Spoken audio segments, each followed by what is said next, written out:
Mesdames et messieurs, bonsoir. Il est 20h sur les antennes de la télé Futur Média. C'est parti pour le sommaire de cette édition avec l'ouverture ce mardi du procès en appel de Khalifa Sall. La mairie de Dakar s'est bien constituée en partie civile, conformément à la demande du préfet de Dakar. Vous entendrez les avocats des deux parties dans ce 20h. Plus d'un mois après la reprise des cours dans les écoles publiques, où en sont les enseignants dans la course contre la montre? Dans certains établissements, des professeurs affirment avoir bouclé le programme. Un reportage à suivre dans ce journal.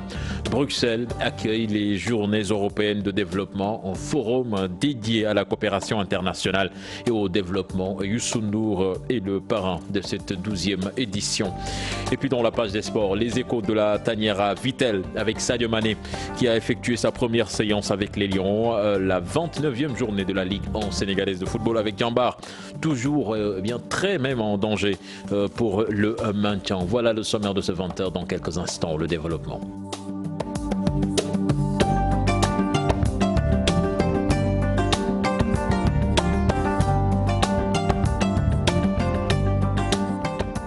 Bienvenue à toutes et à tous. Mohamed Jodio, bonsoir. Bonsoir, cher Tidiane Diao. Voilà, vous êtes à Touba où actuellement le khalife général des Mourides qui reçoit Idriss Seck. Où en êtes-vous avec l'audience? Est-ce que les discussions ont déjà fini ou pas? Oui, l'audience est finie, elle est terminée depuis une bonne heure, cher Tidiane, bien avant la rupture du jeûne. C'était aux environs de 8h45. Idriss Seck, il est arrivé aux environs de 15h. Ce jour, il a été aussitôt reçu par le khalife général des Mourides, Cheikh Tidiane, et avant également de s'entretenir avec son bras droit, Serigne Moussa Nawel Mbaké. Rien n'a filtré de ces entretiens qui se sont déroulés à huis clos. Également, après ces entrevues, l'ancien Premier ministre et président du conseil départemental de Thiès a assisté au Foulk, à la résidence Khadimou Rassoul, sans faire de déclaration également à la presse qui le guettait à sa sortie, Cheikh Tidiane. Merci Mohamed Diop. Certainement, nous y reviendrons dans nos prochaines éditions avec des sons et des images. Ouverture donc du procès en appel de Khalifa Sall et compagnie. C'est ce mardi, la mairie de Dakar qui s'est bien constituée partie civile. Le Conseil a procédé à une seconde lecture de cette constitution de partie civile conformément à la demande du préfet de Dakar. Le Conseil reste convaincu que le procès de la caisse d'avancée politique, il entend soutenir avec la même détermination son édile. Souham Wardini, premier adjoint donc au maire de Dakar, que je vous propose d'écouter. Elle est interrogée par Ibrahim Akana. Il y a eu 11 points à l'ordre du jour. Les 3 ont été votés. Les 3 points, c'était donner autorisation au maire Khalifa Sall de signer les marchés pour l'exercice 2018. Le deuxième point, c'était la seconde lecture de la constitution de la partie civile de la ville de Dakar. Le préfet nous avait demandé une seconde lecture. Nous l'avons fait et voté. Et le troisième point, c'était l'adhésion de la ville de Dakar au Parlement global mondial des maires. Ces 3 points donc ont été votés. Le reste, on ira en intercommission. Et après l'intercommission, nous viendrons en plénière pour voter le reste des points de l'ordre du jour. Nous irons avec la même détermination, le même engagement à ses côtés, la même solidarité vis-à-vis du maire de Dakar. Parce qu'encore une fois de plus, ce procès est un procès politique. Cette caisse d'avance, qu'on appelle caisse d'avance, nous l'avons expliqué tout au long du procès. Nous l'avons expliqué tout au long des interviews que nous avons eues. C'est des fonds politiques. C'est des fonds politiques qui existent depuis longtemps. Donc, ce qui se passe, c'est désolant. Nous nous sommes battus. Nous continuons à nous battre. On est en appel. On ira en appel. Le combat continue jusqu'à la libération du maire. Maître Babacar Cissé Baboukar Cissé plutôt, avocat de l'État, lui se dit prêt à démontrer le bien fondé de la constitution de l'État du Sénégal en partie civile pour Maître Amadou Ali Kane, avocat de Khalifa Sall. Ce procès est une aberration judiciaire et ce dossier devait être jugé par la Cour des comptes. Un sujet signé Al-Hassan Ba et Tierno Laurent Mendy. L'État va défendre ses intérêts pour obtenir la réparation du préjudice subi. Maître Baboukar Cissé se dit prêt. Nous sommes disposés à plaider ce dossier demain. Maintenant, il appartiendra à la Cour et aux autres avocats de dire exactement s'il y a lieu ou pas de retenir ce dossier. Vous êtes un élu local à la tête d'un conseil municipal d'une ville. La ville vote un budget pour vous, vous l'affecte et on vous accuse de l'avoir escroqué. Comment peut-on escroquer ce qui nous appartient?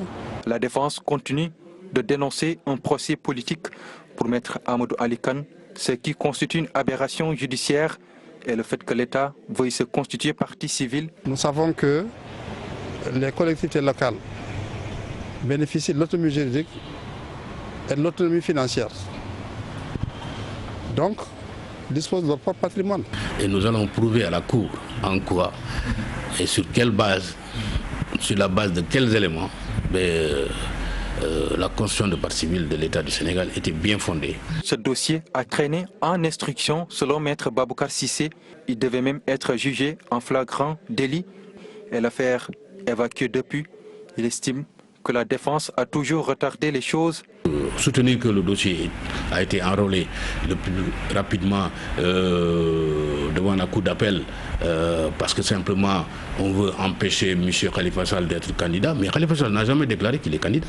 Cela montre qu'on veut en finir avec ce dossier, avec toutes les instances, l'appel, la cassation, avant le dépôt des candidatures pour la présidentielle. Khalifa Sall et compagnie vont retourner devant la barre. Le procès en appel s'ouvre ce 5 juin et chacune des parties va dérouler. Khalifa Sall et compagnie donc jugé en appel ce mardi. Le député maire de Dakar, rappelons-le, a été condamné à 5 ans de prison ferme et une amende de 5 millions de francs CFA. L'État du Sénégal débouté de sa demande de réparation. Rappel du délibéré du procès de la caisse d'avance dans cet élément signé Chérif Dia. Vendredi 30 mars 2018, ce jour-là, le juge Malik Lamotte n'avait pas eu le temps de finir la lecture du délibéré à cause de la cohue dans la salle d'audience. Khalifa Sall, condamné à 5 ans de prison ferme et une amende de 5 millions de francs CFA, le député maire de Dakar est reconnu coupable de 3 délits, faux et usage de faux en écriture de commerce, faux et usage de faux dans des documents administratifs et escroquerie portant sur des deniers publics.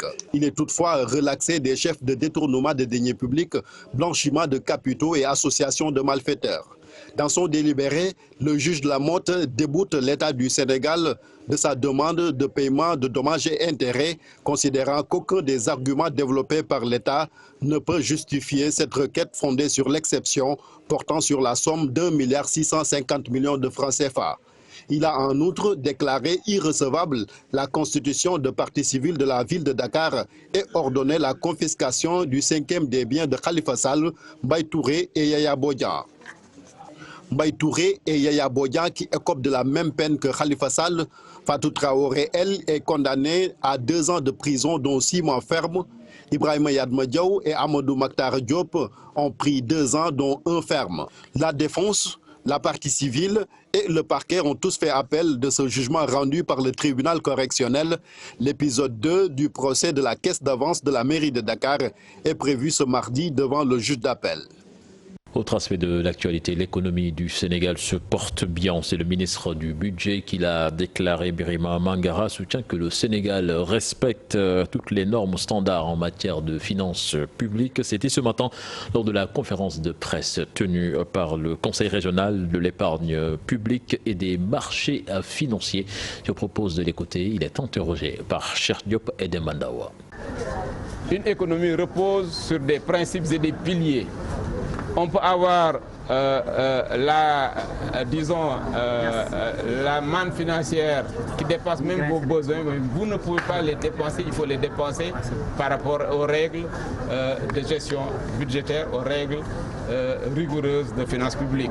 Nous avons des ressources, nous sommes en train de payer ce qui doit être payé, nous sommes en train d'irriguer l'économie. Soyez rassurés que tout va bien, ne va pas comme le meilleur des mondes, mais tout va bien jusqu'ici. Nous respectons nos standards, nos normes et notre économie, notre trésorerie se porte assez bien. Et puis, avec le respect des engagements de l'État du Sénégal après les contestations sociales de ces derniers mois, l'État doit forcément revoir son budget à la hausse. La question qui se pose, les ressources additionnelles sont-elles disponibles? D'où proviennent-elles? Comment peut-on s'assurer de la bonne santé financière des caisses de l'État? Élément de réponse dans ce sujet signé Mambiram Diouf et Mbaye Diouf. L'expert tient d'abord à faire cette précision pour bien comprendre la frontière entre la bonne santé financière qui existe soutenue par le ministre en charge du budget et le directeur des finances et la réalité qui est tout autre sur le vécu des populations. On a aujourd'hui davantage maîtrisé le déficit, l'inflation est à un niveau très acceptable, la mobilisation des ressources lorsque vous regardez les points économiques de la DPE se comporte très bien, mais de l'autre côté, il y a aussi une certaine difficulté que vivent certains de nos concitoyens et à laquelle il faut essayer de répondre. La provenance de ces ressources doit être clarifiée par l'État, selon lui. Si les dépenses de l'État finissent par croître de manière plus importante que le niveau d'exécution, le niveau de recouvrement des recettes fiscales dans le budget après l'adoption d'une loi de finances rectificative, effectivement, on peut s'attendre à avoir des situations pareilles. Mais comme je dis, aujourd'hui, la réponse peut nous venir seulement du ministère des Finances. Qu'on puisse savoir par rapport à la situation actuelle et par rapport aux engagements que l'État a pris, à quoi on doit s'attendre. Est-ce qu'on aura les ressources à temps? Est-ce qu'on ne les aura pas à temps? Est-ce qu'on devra avoir des difficultés pareilles? Et si tel est le cas, quelles sont les mesures préventives qui sont prises pour que le Sénégal ne se retrouve pas dans des situations où certaines dépenses sont priorisées de manière trop importante au détriment d'autres dépenses. Une bonne gestion des finances publiques pour éviter donc une tension de trésorerie. D'abord, ça entraîne une certaine sécurité pour les fournisseurs de l'État, pour ceux qui sont dans une relation contractuelle avec l'État. Les points de vue se confrontent sur l'état des finances publiques pour Malignan. Une bonne croissance, oui, mais faudrait-il que les populations également ressentent les effets positivement dans leur vécu quotidien. Puis Bruxelles, la capitale de l'Europe politique et économique, accueille les 4 et 7 juin prochains les journées européennes de développement. Pas moins de 8000 participants sont attendus à ce forum dédié à la coopération internationale et au développement. Youssou N'Dour, le parrain de cette 12e édition, est arrivé ce lundi à Bruxelles. L'artiste homme d'affaires précise que l'Afrique ne va pas faire de la figuration, mais plutôt apporter sa contribution dans la manière de penser le développement. Les détails avec notre envoyé spécial sur place, Daniel Diouf. Un message clair, l'Afrique n'est pas venue en spectateur, mais pour échanger. Qui aussi incarne des politiques de l'Europe envers l'Afrique et avec qui nous devons échanger sur comment nous voyons les choses, comment nous préconisons régler certains problèmes liés à l'Afrique, mais connectés aussi avec l'Europe. Les journées européennes de développement, une vitrine diplomatique. Youssou N'Dour préfère parler de diplomatie artistique. Les artistes ont aussi leur partition à jouer. Vous savez, dans l'art, il y a de la diplomatie. Hein. Moi, c'est pas la première fois que je fais ça. Nous avons eu à participer à des forums, des rencontres, des sommets. Et c'est comme ça que ça se passe. Mais dans la diplomatie un peu artistique, comme on dit, bon voilà, des fois on nous traite, les artistes, ils plantent des trucs comme ça, mais on dit ce qu'on pense. Et c'est à partir de là aussi qu'il y a une nouvelle forme de diplomatie, et celle-là, j'aime bien. Youssou N'Dour, invité en tant que citoyen du monde, n'est pas venu en VRP. En clair, il appartient aux autorités habilitées, les ministères des différents départements concernés, de nouer des relations de partenariat ou de négocier des contrats. Dans le cadre du Sénégal, donc, chaque domaine, il y a un ministère. Donc ce sont ces ministères-là qui vont aller plutôt faire des accords. Bon, nous, ce qu'on suggère au gouvernement, c'est de voir des opportunités et de leur dire. Les journées européennes de développement démarrent ce mardi avec la cérémonie d'ouverture. Au-delà du parrain, beaucoup de personnalités prendront part à cet événement considéré comme l'un des plus grands du monde, des chefs d'État et de gouvernement, des organisations internationales, des porteurs de projets jeunes et femmes, entre autres. Daniel Diouf, retour au Sénégal, c'est fait. Tambacounda est désormais connecté au réseau 4G Orange, la Sonatel qui a investi plus de 10 milliards de francs CFA ces 5 dernières années, entend satisfaire les communautés sur la qualité de service et la responsabilité sociale d'entreprise. Les détails dans cette correspondance signée Moussa Omar Gueye. Des pensionnaires de la maison d'arrêt et de correction Tambacounda, des patients et accompagnants à l'hôpital régional de Tambacounda et des fidèles croyants dans 7 différentes mosquées de la commune de Tambacounda ont tour à tour bénéficié d'un appui en vivres et des repas copieux en ce mois béni de Ramadan. Astougué Mansour, la fille du représentant du Khalif général des Tidjanes à Tambacounda, réitère son appel à l'endroit du chef de l'État pour une amélioration nette des conditions de vie des couches vulnérables. Tamba, c'est une région très pauvre. Au niveau du président de la République, les jeunes de Tamba sont très fatigués. Les femmes de Tamba sont trop fatiguées. Il n'y a pas de financement au niveau des femmes. Surtout, je fais appel au ministre de la Femme et de l'Action sociale. Honorable Debno Diopsi, mon papa, mon ami, mon marabout, il est tout pour moi. Il m'a parrainé l'année passée et cette année aussi, il m'a beaucoup aidé à cause de la politique. Tout ce que je fais moi, c'est je fais du social. Toutes nos excuses, ce n'est pas le bon élément. Le contrat d'affermage portant gestion et exploitation de l'hydraulique urbaine aiguise les appétits. SDE, Suez et Veolia affichent leurs ambitions respectives après avoir rempli toutes les conditions allant des offres techniques à celles financières et ils devront prendre leur mal en patience en attendant le choix porté sur l'une d'entre elles. Les détails dans ce récit signé Adi Atala. L'attribution du nouveau contrat d'affermage portant gestion et exploitation de l'hydraulique urbaine au Sénégal va se faire sur fond de guerre. Elle a commencé par la bataille de communication, notamment la publication d'un communiqué non encore authentifié, plaçant la SDE première dans le dépouillement des offres techniques au détriment de ses concurrentes Veolia et Suez, réputées toutes deux rigoureuses dans la gestion déléguée des services d'eau, avant que le ministre de l'Hydraulique apporte un démenti cinglant, ajoutant que l'ouverture des plis seulement ne garantit en rien le choix d'une entreprise. Les offres financières également ne sont pas à négliger. Et ce n'est qu'à l'issue d'une évaluation de ces deux indications, entre autres, que le nom de l'entreprise sera connu. Pour être conforme aux objectifs du développement durable Horizon 2030, qui exige l'accès universel et équitable à l'eau potable et à l'assainissement, l'État du Sénégal souhaite travailler avec une entreprise capable de baisser le coût de l'eau et améliorer la performance opérationnelle des exploitations. Pour rappel, le contrat entre l'État du Sénégal et la SDE est arrivé à terme en 2006. Ayant bénéficié des avenants, le contrat a été prolongé avant que le marché ne soit finalement ouvert à d'autres entreprises, toutes françaises. Les entreprises soumissionnaires croisent les doigts en attendant les résultats du dépouillement.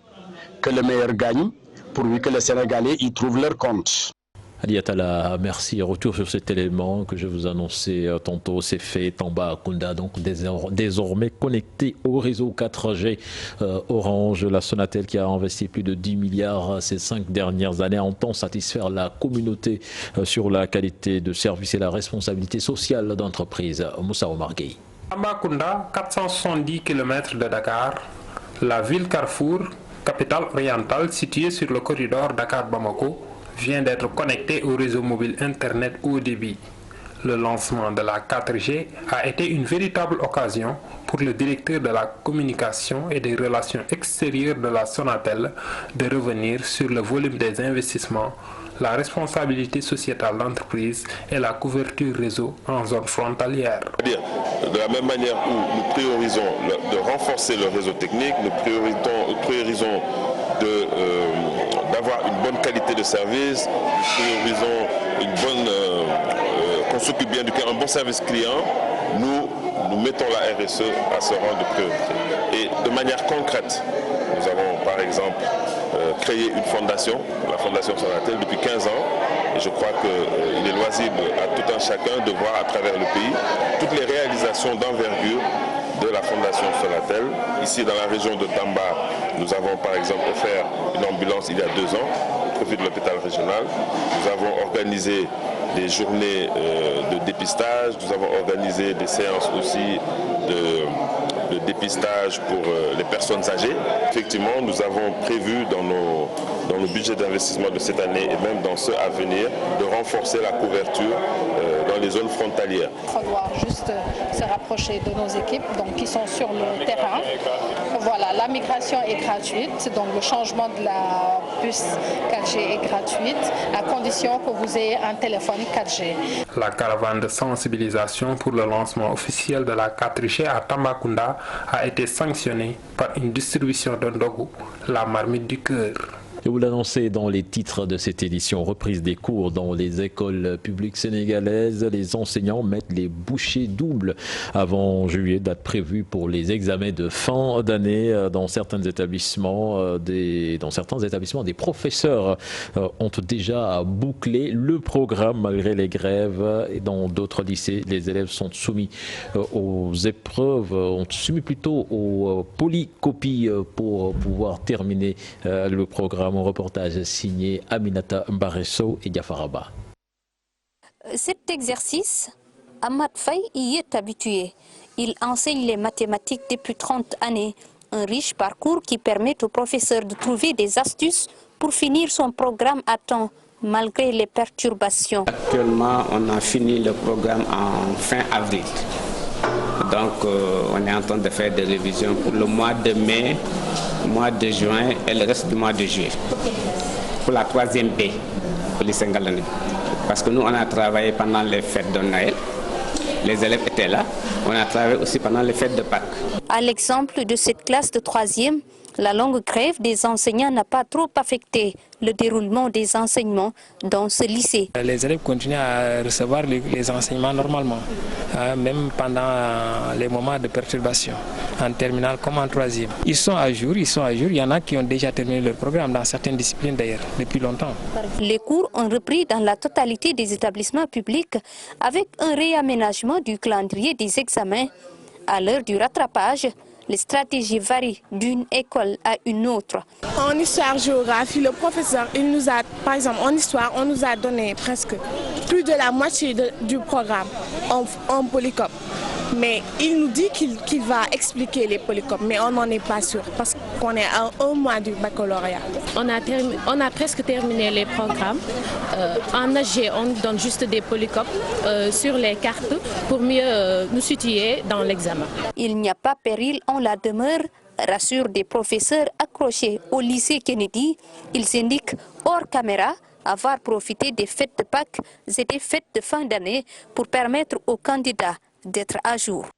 Aminata Mbaresso, les cas de noyades de plus en plus fréquents durant cette période où l'été s'annonce. À la plage, les maîtres nageurs sollicitent plus de vigilance et ils veulent aussi que leur effectif soit revu à la hausse pour faire face. Un reportage signé Pape Faraning et Diafaraba. Des jeunes qui jouent au football, des groupes de jeunes filles autour du lido, au moment où d'autres préfèrent se baigner. Chacun a sa manière pour occuper le temps en cette période de Ramadan. La période n'est pas appropriée pour la baignade. Il faut tout simplement venir jouer et occuper le temps. Il fait chaud actuellement et c'est ma manière de tuer le temps. Et me baigner aussi pour le Ramadan, pour un peu diminuer la chaleur.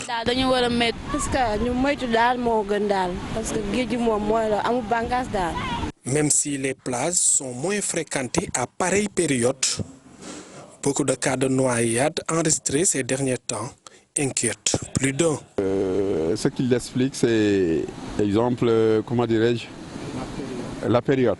Ils n'ont pas de cours, ils viennent sur la plage. Bon, là aussi, ça provoque beaucoup de noyades. Et le Ramadan, mais les gens viennent. Les jeunes, souvent, ils viennent sur la plage. La sécurité sur les plages, une responsabilité partagée. Les parents ne sont pas exempts de reproches. Certains ont failli. Souvent, des petits-enfants viennent sans avoir l'autorisation de leurs parents. Ils ne savent même pas les plages interdites. Essaye de le sensibiliser. Parfois, si la mer est trop agitée, bon, je le fais sortir de la mer. Il y a des maîtres nageurs qui sont formés. Ils sont ici, mais ils n'ont pas on ne le recrute pas. Il urge d'augmenter les surveillances sur toutes les plages, même celles interdites. Avec les vacances qui s'annoncent, juste après la Korité, il y aura un grand rush. Donc, il faut prendre les mesures idoines. Parfois, les maîtres nageurs sont très débordés. Il faut bien surveiller les enfants. Moi, j'ai jeûné aujourd'hui, mais j'encadre ma famille pour la baignade. En cette période de Ramadan, certains jeûneurs préfèrent la plage pour atténuer la chaleur des baignades souvent qui se terminent par des cas de noyade. La vente de pain dans les boutiques continue de plus belle malgré le décret l'interdisant. Les mesures d'hygiène laissent souvent à désirer, même si les commerçants affirment le contraire. Les boulangers de leur côté appellent à une réorganisation du secteur. Un reportage signé Habib Faye et Khadim Sissé. Elle est peu onéreuse. La miche de pain est l'une des denrées les plus consommées par les Sénégalais. En 2004, un décret est sorti interdisant la vente de ce produit dans les boutiques, ne disposant d'aménagement et de personnel d'appoint.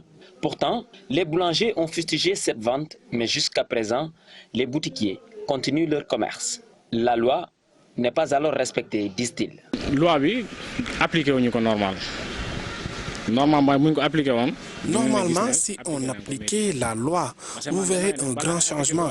Mais avant qu'elle ne soit respectée, il faut d'abord interpeller les fournisseurs et les boulangers, car ce sont eux qui nous livrent le produit. En plus, il n'y a pas de contrôle là-dessus. Les mesures d'hygiène ne sont pas respectées par les livreurs. La nourriture est souvent exposée à l'air libre et à la merci des microbes. Mais personnellement, dans ma boutique, des normes d'hygiène sont respectées. Tcherno, un fournisseur, est obligé de faire quelques tours, une manière pour lui de subvenir à ses besoins. Même si le manque d'hygiène est dénoncé là où sont écoulés les produits, par contre, il affirme respecter les normes de la propreté de sa voiture. Pour l'automobile,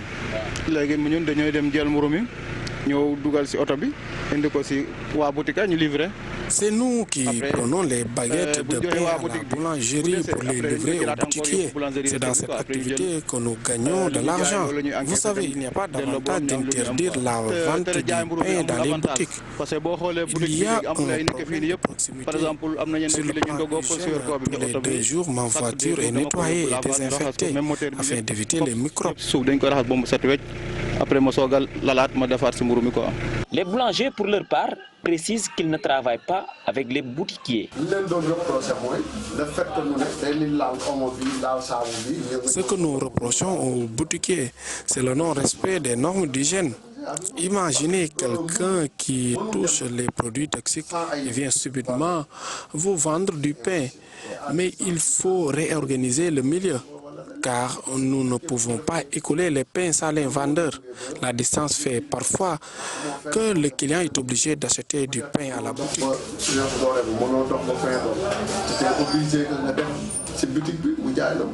Au Sénégal, les boutiques continuent de vendre du pain, même si un décret leur interdisant cette pratique est sorti. Certains jouent alors et boulangers. Nous parlons à présent des tendances de la Korité. Cette année, voile suisse, voile brodé, soit cristal et soit imprimé sont à la mode au marché des HLM de Dakar. Les clients ont le choix. Les prix varient entre 20 000 et 65 000 francs. Le coupon de 5 mètres. Les vendeurs ne se plaignent pas. Ils font des affaires, comme vous allez le voir dans ce reportage signé Maïmouna Ndiaye et Dembandao. Djorodia a fait le plein de tissus pour la fête de l'Eid el-Fitr. Pour remplir sa vitrine, la commerçante est allée à Dubaï, en Chine et en Inde. Que des nouveautés. Nous avons des brodés avec foulard, des voiles suisses brodés fond blanc avec des broderies. Nous vendons aussi des brodés à 5 000 francs et à 5 000 et 7 000 francs le mètre. Pour ce qui est du paquet de 5 mètres de voile suisse, il se vend à 35 000 francs CFA. Il y a aussi une autre qualité qui coûte 20 000 francs. Voile, brodé, soie, ces 3 tissus restent en vogue. Plusieurs qualités, des motifs aussi. aux clients de choisir en fonction de leur bourse. J'aime ces nouveaux motifs de brodé. C'est simple et c'est à la mode. Chacun achète en fonction de sa bourse. Cette dame, elle, a déjà sa tenue en tête. Je veux une belle tenue, une jupe avec traîne, de petites manches aussi.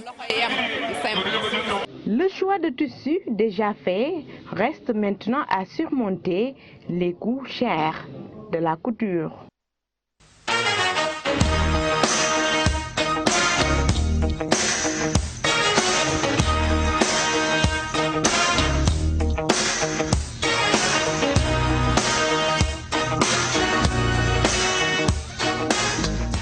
Écho de la tanière, Sadio Mané a effectué son premier galop d'entraînement avec les Lions du Sénégal à Vittel. L'international sénégalais était l'attraction du jour. Moudoufal. Séance d'entraînement des Lions à Vittel. Sadio Mané retrouve ses coéquipiers sur la pelouse des stades Jean Boulimi. Après une saison très riche réalisée en Angleterre, l'attaquant des Lions a effectué sa première séance devant un public déjà séduit. Il était attendu et il a su répondre avec la manière lors de cette séance d'entraînement en inscrivant un triplé et en livrant un caviar à Keïté Baldé Diao. L'international sénégalais était l'attraction de la dernière séance ouverte au public puisque les 3 restantes seront à huis clos avant le match Sénégal-Croatie prévu le 8 juin à Zagreb. Moudoufal, merci. Nous parlons à présent de la 29e journée de la Ligue 1 sénégalaise, l'avant-dernière journée. Et c'est l'Académie Diambar de Saly qui n'a plus son destin en mai pour son maintien en Ligue 1. Elle a concédé la défaite face à la Sonacos ce week-end, de même que son concurrent Niary Tally, corrigé par le Jaraaf de Dakar 4-1. Les détails avec Chersadi Boudiara et Pape Abdoulaye Der. Qui sera le 3e club relégué qui va accompagner l'US Ouakam et Guédiawaye Football Club en Ligue 2? La réponse à cette question reste toujours en suspens à l'issue de la 29e et avant-dernière journée de Ligue 1 tenue ce dimanche. Toutefois, Diambar, battu par la Sonacos 1-0 à Saly, s'en approche dangereusement. Avec 31 points, goal différence -1, l'Académie de Saly Portudal n'a plus son destin en main. Elle devra battre largement Guédiawaye lors de la 30e et dernière journée et espérer au même moment un revers de Niary Tally devant le stade de Mbour. Niary Tally, 33 points, est toujours en danger après avoir concédé une lourde défaite face au champion, le Jaraaf de Dakar, sur le score de 4-1.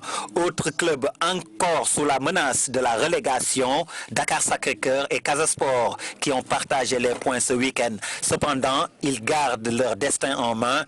Un point leur suffit pour assurer leur maintien. Le Casa Sport accueille lors de la dernière journée Mbour Petite Côte, alors que Dakar Sacré-Cœur défie l'Azak Niambour, le club loukatois qui a assuré son maintien après avoir arraché le nul 1-1 face au Teungueth FC. Et puis basketball, match retard, la première journée en play-off chez les garçons. L'UGB défait par le Saltigué de Rufisque 68-49. Une équipe estudiantine méconnaissable et en terrain quasi impraticable selon le coach de l'UGB, Chersar. Pour le technicien rufisquois, ce fut son meilleur match de la saison. Je propose de les écouter tous deux interrogés par Ousseynou Thiam et Ahmadou Bamba Samb. On n'a pas joué ensemble, en équipe. Mais les consignes, c'était de ne pas shooter parce que le cerceau, il est petit. Il n'est pas réglementaire du tout. Donc, il faut s'adapter par rapport à la situation. C'est un peu compliqué parce qu'en premier carton, on était à 1 sur 8 à 3 points. Hein. Et on était à quand même 4 sur 16 à 2 points. Donc, les tirs de longue distance et hors de la raquette sont presque impossibles. Et le terrain là, franchement, ne permet pas de jouer un bon basket, quoi. Voilà. Aujourd'hui, on a fait notre meilleur match, je peux dire. On a fait notre meilleur match aujourd'hui. Bon, c'est vraiment pourquoi on a gagné ce match. Les coachs ont suivi les consignes? Effectivement, ils ont suivi les consignes. On a été beaucoup plus concentrés aujourd'hui. C'était le dernier élément de ce journal. Excellente suite de programme en compagnie de la Télé Futurs Médias. Au revoir.